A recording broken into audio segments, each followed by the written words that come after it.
Welcome to the Candid CISO podcast, where we are illuminating your path to impact.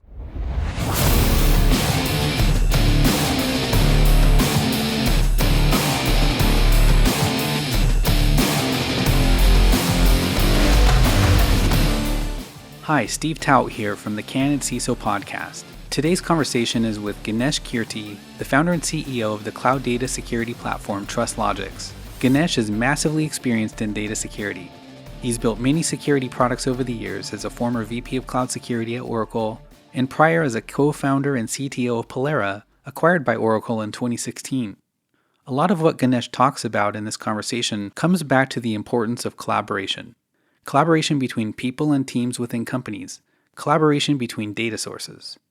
If you don't have smooth and organized collaboration, it can clog up data security processes and the efficiency of an organization in general. Tidy desk, tidy mind, right? Ganesh talks about how companies often drop the ball with this. They let their departments work in silos, or their CDO doesn't work closely enough with their CISO. When stuff like that happens, it's no surprise when sorting company-wide data security becomes overly complicated and too separated. Ganesh also talks about collaboration in terms of classifying incoming data so there's proper central visibility of all of your data processes. It can be tough to get business teams properly unified on data classification. Ganesh has seen many companies make classification solutions that are too complicated, leading to things like false positive data searches. Inbuilt classification and tagging functions in services like Snowflake and Amazon are improving things, but that's only part of the picture. Finding solutions to unify data classification is something Ganesh has worked on a lot. And of course, Ganesh talks about how AI is changing the data privacy landscape. He agrees that AI is going to be the top concern in data security. His data platform TrustLogix is now working on platform extensions focused on AI. I should mention that TrustLogix is a sponsor of Candid CISO, so thanks to them for supporting us. John Donovan interviewed Ganesh for this episode, and like Ganesh, John works out of California. John also builds security programs, and he's a founding member of SVCI, Silicon Valley CISO Investments. They're pretty good at collaboration too. So I'll leave you with John Donovan interviewing Ganesh Kirti. But before we get started, I would like to share a few words from our Season 1 sponsor.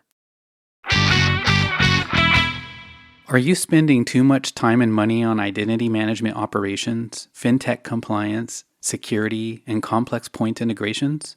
Are you struggling with technical debt, multi-cloud data silos, vendor lock, and a subpar customer experience? Do you need an efficient way to adopt modern digital ID solutions like Know Your Customer, MFA, Identity Proofing Verification, Zero Trust, and Web3? IDRamp's integrated identity platform is here to address your needs. Integrated Identity offers a comprehensive orchestration solution that automates operations, integrations, compliance, security, and digital transformation. It operates above the clouds and across diverse infrastructures, offering seamless support of legacy systems and the latest advancements in ID security and Web3 decentralization. Digital identity should be a strategic business asset, not a security burden that is expensive to maintain and slow to innovate. So contact IDRamp today to learn how integrated identity can help improve your business by visiting them at idramp.com/CandidCISO.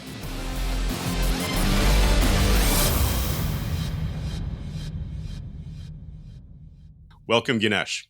Can you tell us a bit more about yourself, your journey here in technology and security?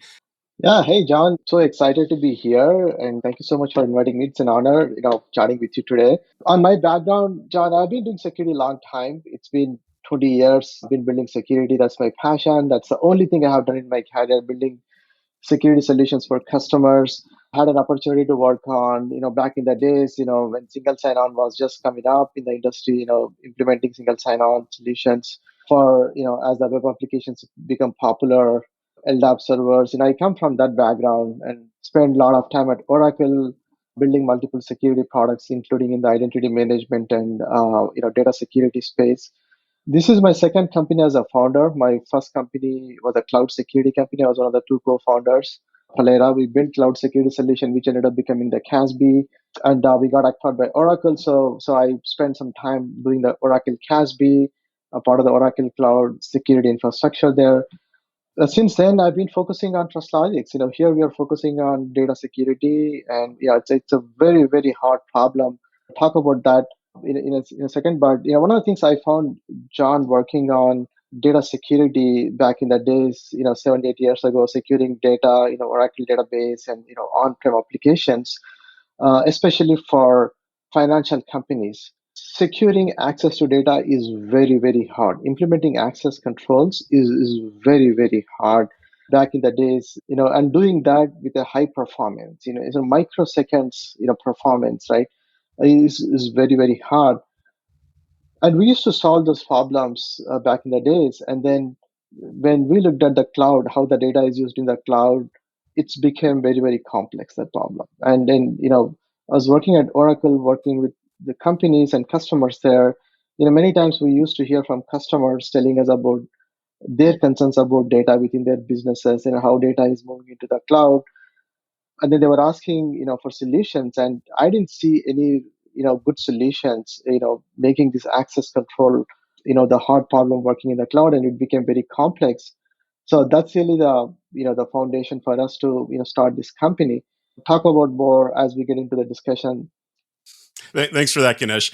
And one of the reasons I thought you'd be a great guest here for the Candid CISO podcast is we've had many candid conversations. In fact, going back to those Oracle days, one of the things that I really liked about kind of the team that you were part of there at Oracle, right, is that they had a great customer advisory group, or CAB, right, customer advisory board, and you guys let us kind of in. Not sure if they actually had microphones in those rooms or not, but we had some closed sessions where we could get together and talk about our problems, not just kind of about the products. And I think that's one of the things that's security practitioners are always looking for. How can I learn from other people who may have solved a few things? How can I give back in some of those different areas? Speaking of giving back, it's interesting, of course, that you went off and started a new company there, and then it got spun right back around and acquired by Oracle. So I guess sometimes they tried to pull you right back in, huh? Yeah, that was not by design. It's just a coincidence. We were solving some real, complex cloud security problems, and we thought there's a good energy. At that time, it made sense, and became part of that. It was great. It was, Oracle is a great company. Security is a top important. Oracle takes for their customers. So, working part of, Oracle security group has been a great experience for me. We'll definitely come back kind of on the new startup and well, not so new these days, but kind of what you've been doing there. But I do want to kind of go back to some of those conversations I remembered, because it was really good being with a group of professionals where we could have those candid conversations. You're kind of with your tribe, but that also points to one of the big problems that we see kind of in how we secure and make sure that customer data is private and things like that, which is the siloed natures of different organizations. So, I was there with, different heads of security or identity and other things like that. And we all knew what the problems were, but, there was still a CIO somewhere else. There was a head of engineering somewhere else. These are all people you need to work with. And it's one of those challenges that, people don't like to talk about so much except in the quiet rooms. So I think it's a great candid topic. So I guess one of the questions I have for you is, how have you seen kind of your customers and other people? How do you collaborate? And in the data world, you've got your chief data officer or CDO, you have a CISO, you have a CFO who cares about the financial side, you got the legal guy trying to make sure all the data is private, both kind of operationally and organizationally. How have you kind of seen these problems, and what can we do to solve some of it? You know what I mean? Yeah, no, this is a great question. This is a hard problem as well, John. What we see is, stepping back. If you look at what's going on in the, most of the companies, right, is there is a data modernization. Many companies have taken cloud first strategy. It used to be the cloud preferred before. Now they have taken cloud first strategy.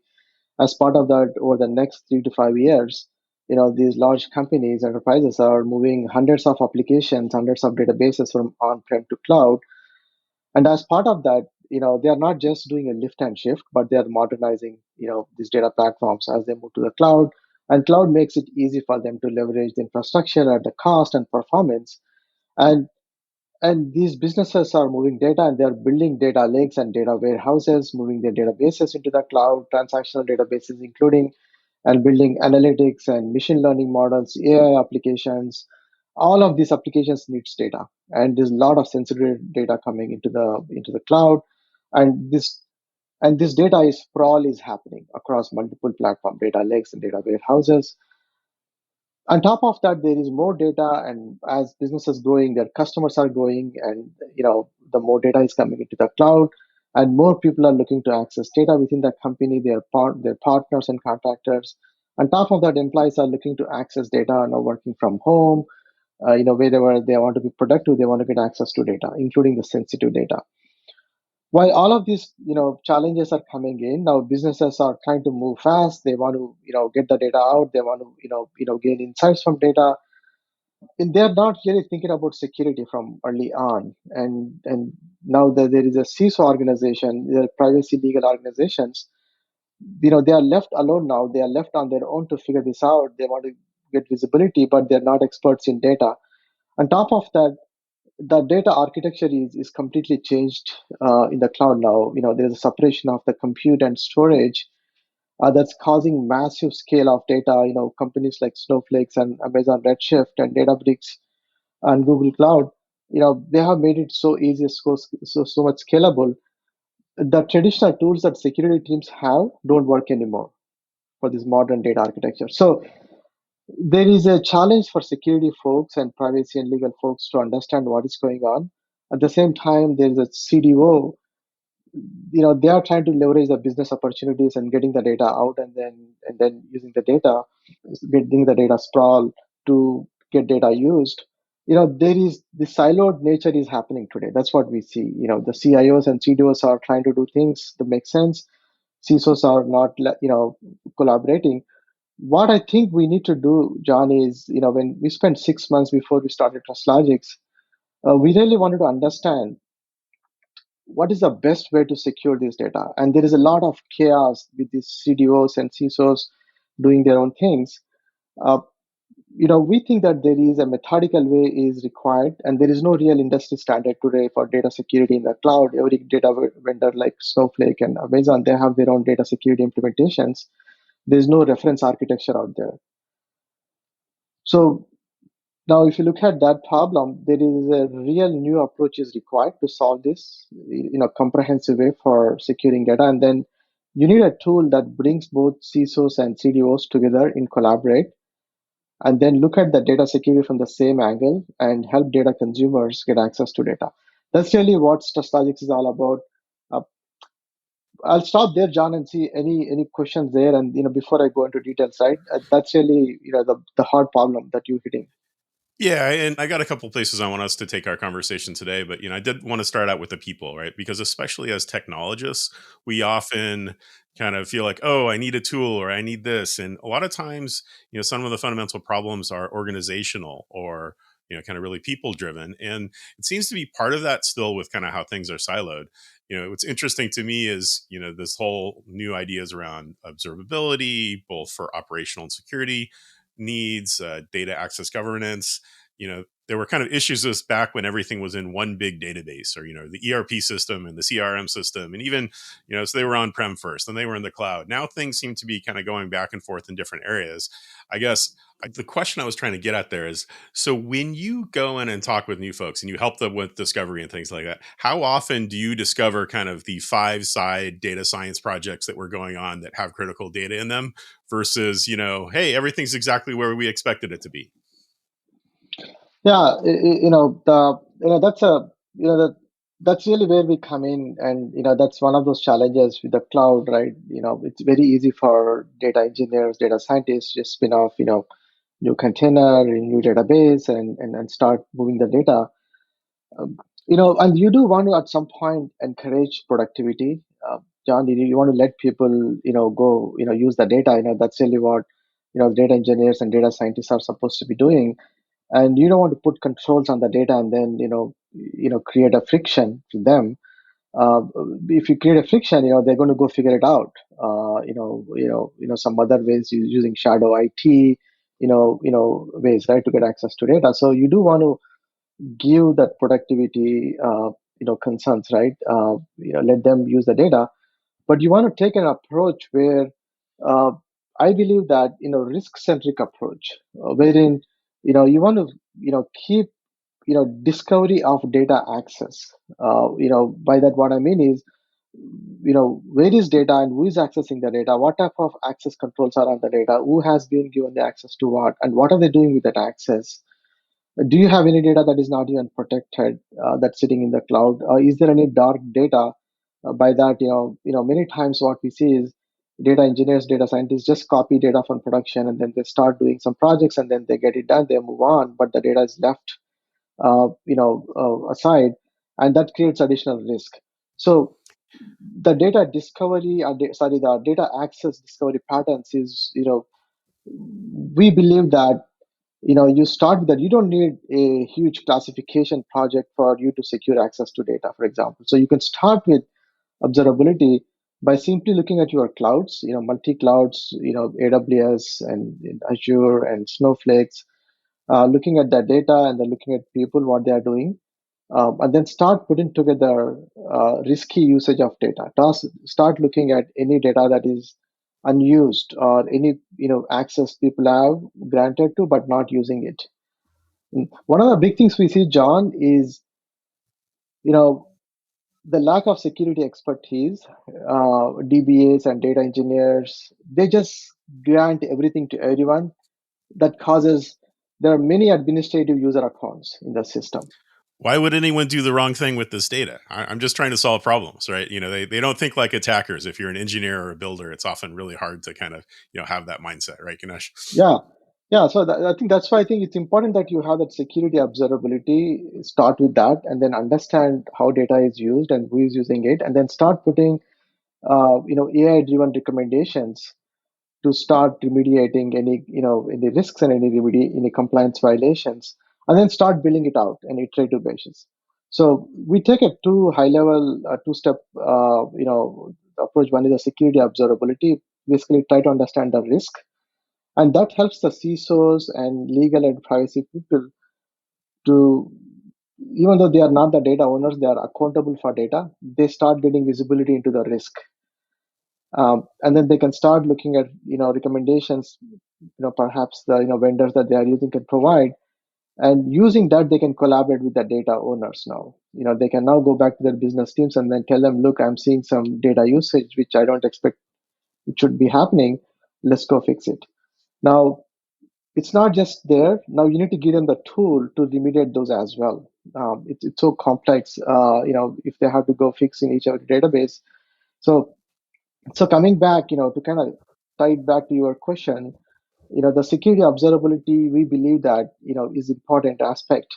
Even if you don't have classification, it's okay. But if you have classification, you can use that and make it more intelligent.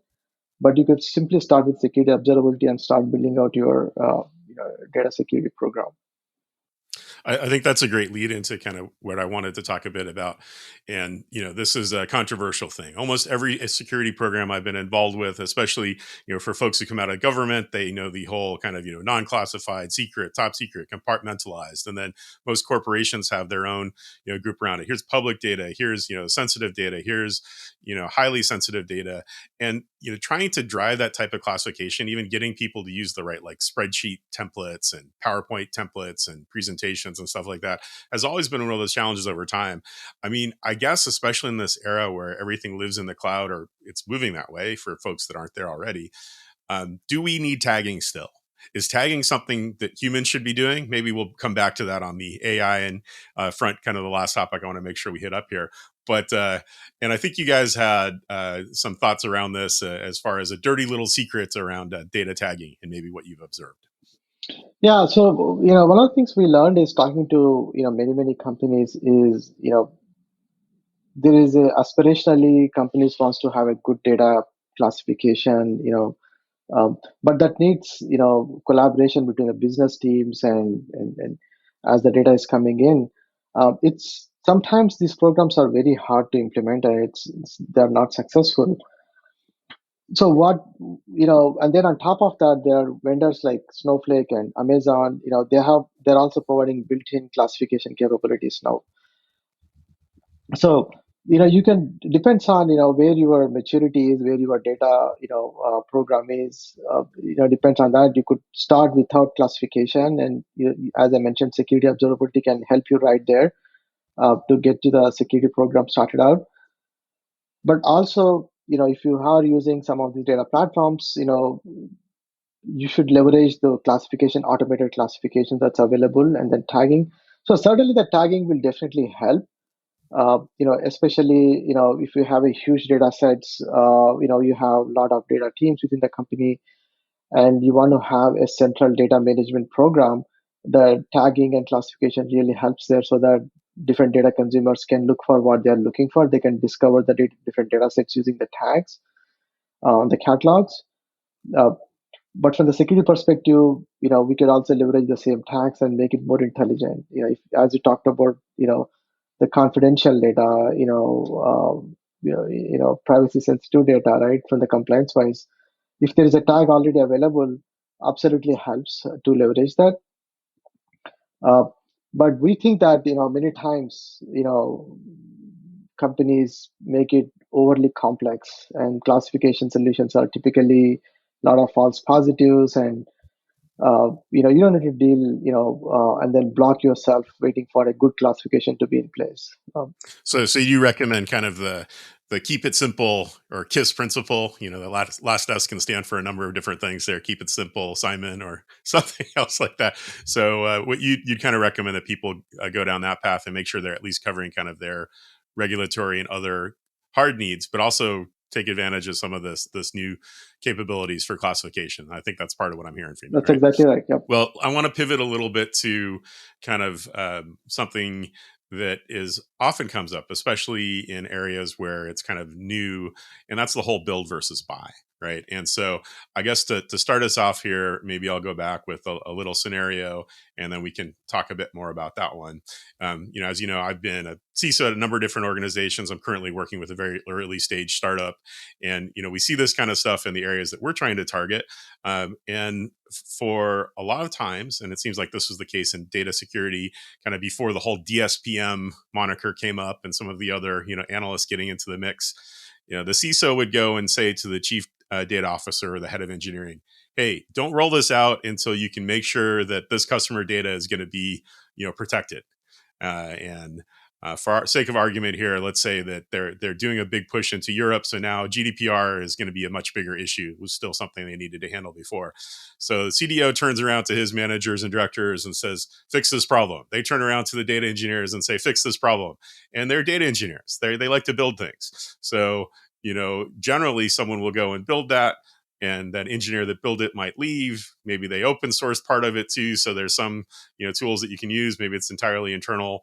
I guess the question there, and I know you're coming from the solution and vendor side of things. How often do you come across people who are replacing kind of some homegrown tools with your platform or other things like that? And does that really kind of does that meet your observations as well, as where kind of the CISO just says go fix it, and then the engineering team says, well, we know what to do, we build things, right? Yeah, John, I think it's a pretty common discussion that we have, and this is nothing new. This has been there for even back in the days when we used to build, entitlements products for on-prem applications. We used to run into the same discussions. Um, so it depends on, in my mind, depends on the company.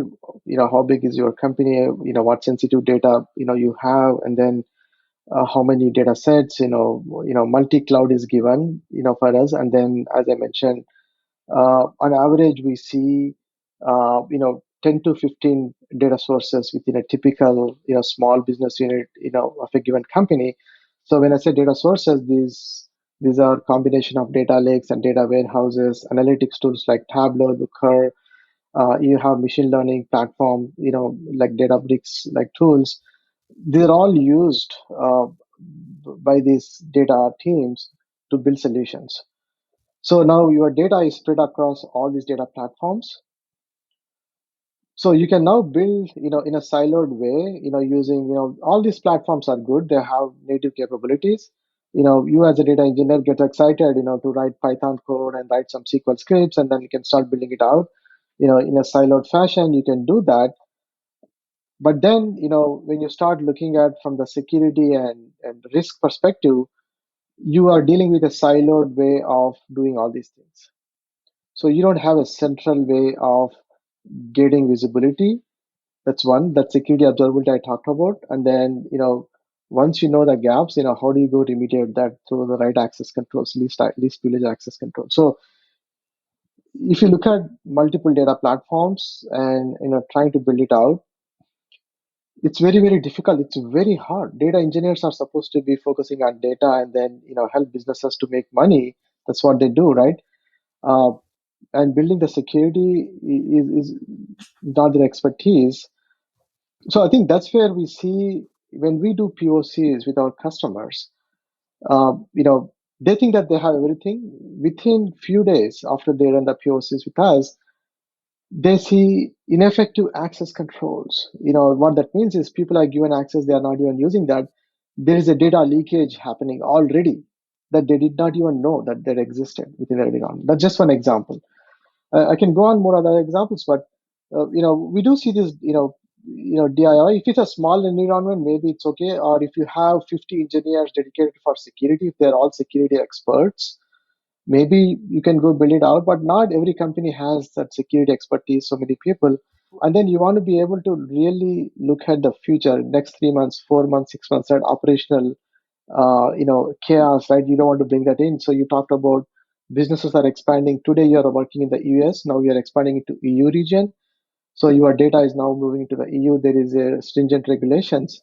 So you want to have a solution that scales as a business scales, as a data sets increases, as number of users try to access data. So I believe that the company should look for options out there. Look for a solution that is perhaps interoperable, that is perhaps cloud native, right? That is a less risky for them to use without creating an overhead for them. Do you know who has access to your data and how it's being used? Are you facing challenges with securing data across your multi-cloud environments? Well, I want to introduce you to my friends over at TrustLogix. Securing data in use has become a formidable challenge in today's complex IT landscape, where data is scattered across the cloud with complex dependencies between data and security teams. That's where TrustLogix steps in with its cloud-native data security platform. The TrustLogix solution was designed to tackle the intricacies of multi-cloud data security. It centralizes security observability and simplifies the implementation of fine-grained access controls across diverse platforms like Snowflake, Redshift, Databricks, and many others. This means you can secure your data across all clouds without the headaches of traditional methods. So don't let the complexity of multi-cloud security overwhelm you and your teams. You can learn more at TrustLogix.io.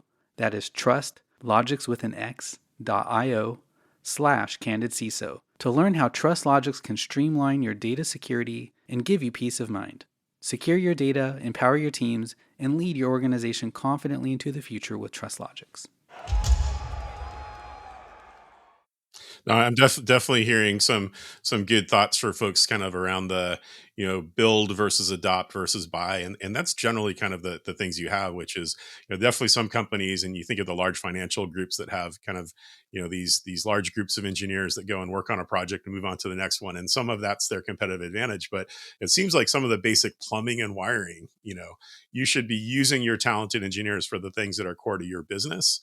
I'd like to hear a little bit more about kind of TrustLogix and the platform there. But before we go there, I think that what you're bringing up is whatever solution you go and look with, you will often find a lot of things that you weren't expecting. Even if you went in and saying, "Hey, I just want to make sure that this new project, like we said in our theoretical one, someone's expanding it to Europe." Well, hey, if you go and do a survey, you may find that, like you said, these last 6 projects, someone left data abandoned. And what are you going to do with that? Because that's still potentially sensitive and regulated data in some cases that you are on the hook for still, even if it's not kind of in your production environment, kind of back to our whole discussion on siloed teams. So I guess I'd like to hear a little bit more about TrustLogix, kind of, where you guys are at and where you see that platform, kind of how does that help, folks, your customers, so that people have an idea once they start thinking about these problems, if you're someone they may want to come and get in touch with. Our mission at TrustLogix is simply to make that hard problem I talked about, access controls and securing data in the cloud, make it easy. That's really our mission. And then, as part of that, what we do is, we looked at, the data sprawl and the complexity of, data access controls, and then doing it in a more comprehensive fashion. So as part of that, what we do is we do two things for part of our platform. Our part of our multi-cloud data security platform is one is the the the DSPM. You touched on that. The security observability, and then identifying the risks. Monitoring continuously, identify overly granted access, unprotected data, privacy violations, data sprawl, data moving out of your warehouses into, public buckets like into S3s. So we're looking for various activities as part of the DSPM solution. So that's step one. And as part of that, we provide recommendations once we, discover, data misuse or data risks. We provide recommendations, and then the part two is remediating those risks, automatically through, least privilege access controls. Um, Gartner starts talking about DSPM. There is a word that is used called, data detection response. You know, they're all the new terms coming up, but we have been doing these things for last 2.5 years. That remediation is access controls. We no code based access control policies. We automatically create access controls, including RBAC, ABAC, and various capabilities. So that's the second part of it. First is the DSPM, and then the second is the granular access controls, and we do that across multiple data platforms within AWS and Snowflake and various other data platforms. The multi clouds, and then there is no proxy. We never touch the data of customers. It's kind of really a very highly scalable architecture without touching the data, and then 100% interoperable. By that, what I mean is we natively integrate with all these data platforms, so that there is no overhead for our customers. So our adoption has been great, John. We've got financial companies using us, we've got marketing technology companies, we've got some services companies. When we go in there, it resonates very well, and it really, it's a very great to see us going and helping out these customers, keeping their data secure, and then helping them, focus on their business and reducing their productivity and sorry, improving their productivity by reducing their operational chaos and then security risks to them. I heard you speak about Snowflake a number of times, and most people who do any type of cloud applications or work in the cloud know of them as one of the kind of big data platforms. There's obviously many other from all the big cloud platforms as well. But I do want to dive into some things on AI and maybe some stuff that came out of that Snowflake conference that you had. But before we get there, one of the things that you definitely see is that people are in different platform stores. So like there's the AWS or Amazon Marketplace for running your apps on AWS. I'm sure Google has something. Microsoft has things on Azure. Snowflake has one, and I guess I'm kind of curious as to what drove you to kind of make that investment to get into their store, and is that something that has kind of worked out well? Maybe those data engineers that live in those platforms would then see you as a potential solution and kind of bring it their way rather than having it be imposed by the CISO. I guess I'm just kind of curious, as far as being in marketplaces for different platforms, how has that worked out for you guys? Yeah, we are a multi-cloud data security platform. So Snowflake is one of our supported platforms, and we are a design partner to Snowflake. We are part of their accelerated governance program. We have just validated certification with Snowflake. So we collaborate very closely with the Snowflake team to ensure that our solution for Snowflake customers is complementary and does not create any friction for our customers, with basically Snowflake and our customers. So that has been working out great. And AWS, we are the AWS marketplace as well, and we are AWS partner. Helping out Redshift and RDS customers with the data lakes in AWS. It has been a huge need for these companies that are adopting this data platform. So being there and then helping out these customers has been working out great for us. And the marketplace just happens to be a credibility, right? We work with these vendors, and they've certified with us, and it just kind of gives additional confidence and peace of mind for our customers that we are a certified partner by these vendors. The Snowflake itself is concerned, you talked about, we see the customers of Snowflake using data and sharing data. It's one of the, the top use cases is, they have data marketplace. And data sharing is very, very important for these customers. These customers like financial companies, insurance tech companies, marketing technology companies, they collaborate with their customers and the data sharing is happening. And then it's very important for them that sharing is happening in a secure fashion. And and we help them with that. And we help them, take care of that compliance and security while they focus on, building that data sharing and building their data applications in Snowflake. Thanks. That's helpful. Obviously, Snowflake's become one of those conferences where the kind of data engineers and other folks that are builders are around. I think you mentioned when you and I were speaking a little bit earlier ahead of this podcast about they changed their keynote to deal with AI. I mean, with the whole thing with large language models, ChatGPT, Google's, and everybody's kind of getting into the mix with different services here. Did you really see a change around that with AI? And then I've got a few questions kind of in there that we might want to dive into kind of as far as people thinking about AI and their data. Yeah, this recently coming last week was the Snowflake Summit, and there was also Databricks Summit the same week. We were all there in the Snowflake Summit. It's really a great place to meet data practitioners, data engineers, and data architects. It was a very high energy, conference. Really enjoyed it. Doing a lot of in-person meetings. Yeah, AI was one of the biggest focuses Snowflake is putting in, and obvious it's very natural now where things stand. So they've announced various AI, centric, platform extensions and solutions. They have also announced, in addition to AI, the partnership with NVIDIA, where they're going to run AI models, offered by NVIDIA in the Snowflake cloud.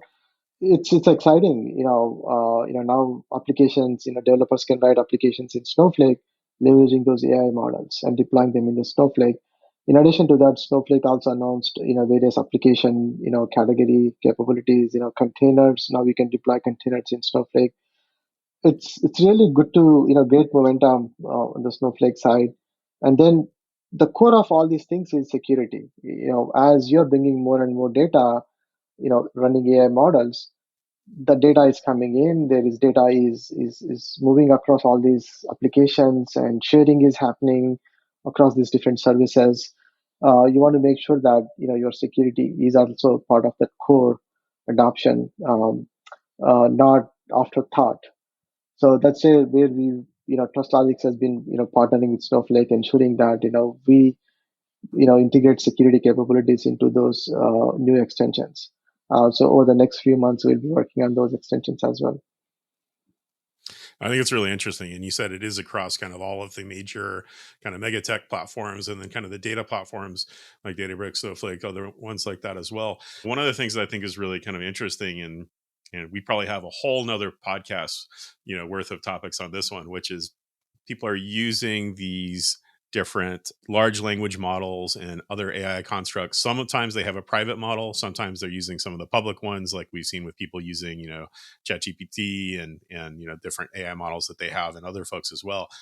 You got to be concerned about the data that people are putting in there. I mean, there's a whole nother policy set of things that, like I said, we'll have to address some way. But if we talk about this, I see it's both the same problem you had around data governments, but it has a whole new set of issues. Are there any kind of ones you want to talk to, kind of address on this one, or tell me what you think, Ganesh? Yeah, from the enterprise perspective, right? The AI adoption is happening, and next few years it's going to be the top.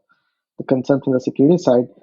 So the way we are looking at is, the multiple, use cases that we look at from the AI side. One is all coming from the enterprise side, right?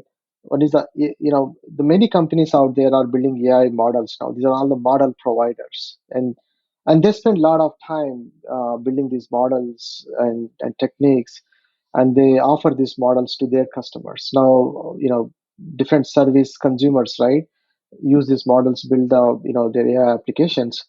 So you want to make sure that those AI models have the right security, right entitlements around them, so that there is no inappropriate usage is happening.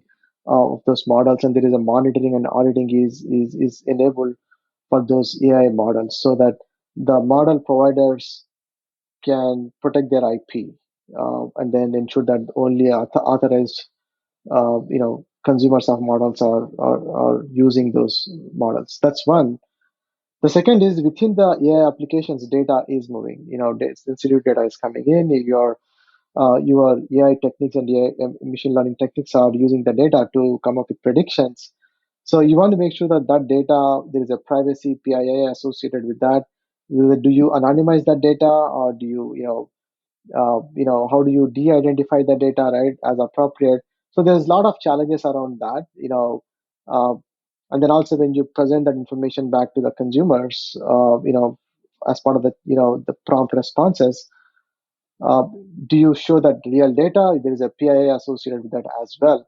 So there is a security and privacy concepts that we need to embed as part of the application, as part of the responses that are happening. So we are looking at that from that angle as well. So we've got techniques already, masking, identification, de-identification, and some of those techniques. It's just a matter of integrating as Snowflake and as other data platform vendors start building out these applications. So embed these capabilities as part of their consumption. So those are the couple of use cases that we are thinking of. Uh, in addition to that, our own platform, we leverage AI within our own, we have recommendations engine, and we have our own experience of using this AI model. So hopefully we can also help our customers, understanding some of these AI models and some of the security concerns that we have to deal with our own customers' data sets. We'll be sharing that information as well. So it's probably a different topic altogether, but those are some of the thoughts that we are working on at this point. No, I think that's good, and that should give some kind of nuggets for a few folks that are there listening to us here today, and may want to see where they go to next dealing with AI and data. I guess I'm going to ask one last kind of candid question, in keeping with our title of this podcast. Are there any lessons that you've taken kind of from this professional journey dealing with data security that you've applied to your own personal life, or maybe things that you tell your kids about, and things like that? I know I put you on the spot here, Ganesh, but tell me what you got. The world where we live in right now, you got to assume that you're going to be, breached. You're going to have your information out there in publicly. You just have to make some assumptions around that, and then given that, you need to make sure that you protect yourself. This applies to individuals as well as to the companies. Have a program that tracks not just access controls in our role that we're talking about, also have a good monitoring solution in place, and then good both you know not just the detection but also the protection, right? So have both solutions in place, and it applies to kids, whether they are using nowadays they are using a lot of TikTok and the Google and searches, a lot of stuff happening. They got to protect their identity, they got to protect their privacy there, and using the right password wallets there so that you protect your passwords, and not share your information. Some of these things are just the basic foundations that you have to apply. And for enterprises, as data that we see, it's given, data sprawl is given. You have to assume that data is going to move across multiple clouds, multiple data platforms. So given that multi clouds and multi data platforms, you got to really put together a comprehensive security program, and then you can do that. You don't need to have a very large investment there. You can just start with simple observability, start understanding, get visibility into what's going on, and then start taking care of step by step. So it is tough, but I think there is a lot of help there, and happy to talk to any of your listeners and provide guidance, how we are doing with our customers, um, and then our own experiences as well. Hey, I appreciate that a lot. And Ganesh, thank you so much for being a guest here on the Candid CISO podcast. I think we've had some great topics that we've explored today, and people will have some thoughts thinking around this. And definitely for anyone listening, reach out to us. We're happy to connect you both with Ganesh. You'll see him inside the chapter information here as well. Otherwise, great discussion here on data security, maybe both for your personal touches as well as for your enterprise. All right. Thanks a lot, Ganesh. Thank you, John. It's great talking to you. The Candid CISO podcast is a production of Nonconformist Innovation Media. If you enjoyed this episode, would you please consider sharing it with a colleague or maybe subscribing wherever you listen to podcasts? You can read show notes or find other episodes at candidciso.com. You can join our community at connect.nonconformistinnovation.com. Sign in and look for the Candid CISO group. It's free to join. Thanks and a shout out to Brad Parsons of Train Sound Studio for audio engineering and mastering of this podcast. And thanks to you, our listening audience, for the encouragement, feedback, and your participation. It means a lot to me.